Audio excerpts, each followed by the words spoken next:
মুর্শিদাবাদে 40 কেজি গাঁজা উদ্ধারে চাঞ্চল্য ছড়িয়েছে। জানা গিয়েছে পুলিশ ওই দুইজন গাঁজা বিক্রেতাকে গ্রেফতার করেছে। পুলিশ সূত্রে খবর, মুর্শিদাবাদ থানার অন্তর্গত গুধিয়া বকুলতলা মোড় থেকে ওই দুজন গাঁজা বিক্রেতাকে গ্রেফতার করেছে পুলিশ।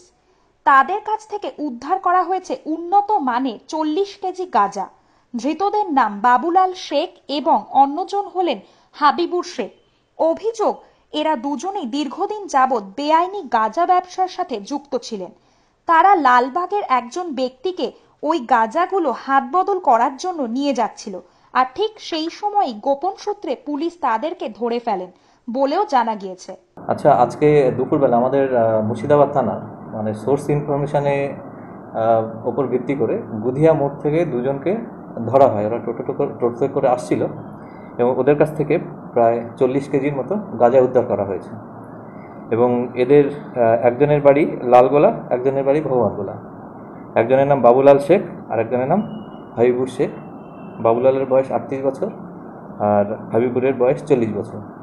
তো এই যে গাঁজাটা পাওয়া গেছে 40 কেজি, এর কোয়ালিটিটা মোটামুটি ঠিকঠাকই আছে এবং এর আনুমানিক বাজার মূল্য প্রায় 3 লাখ টাকা আছে।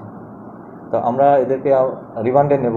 রিমান্ডে নেওয়ার পরে এরা কোথা থেকে কীভাবে কী নিয়ে এসছে সে ব্যাপারে আমরা আরও ফার্দার যে ইনভেস্টিগেশন সেটা আমরা কমপ্লিট করব।